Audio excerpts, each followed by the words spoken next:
আমার স্বরচিত কবিতা হারিয়ে ফেলো না অস্তিত্ব। পাঠে আমি স্বপ্না মজুমদার। মানুষের মাঝে মানুষ খুঁজে চলেছি কবে থেকে। কোথায় মানুষ, সেই সততা, বিবেক, বিবেচনা যুক্ত বিশ্বাস, ভরসা আজ কি সত্যি করা যায়? মানুষের মুখের কথা আজ ঠিক নেই, কখন কি বলছে সে নিজেই ঠিক জানে না। বিশ্বাস করব কাকে?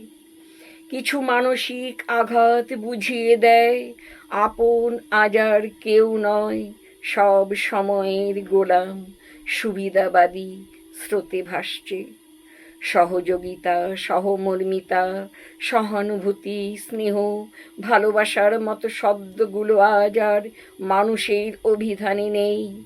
লোভ লালসায় মানুষ আজ পাগল, ছুটছে নেশার মতো।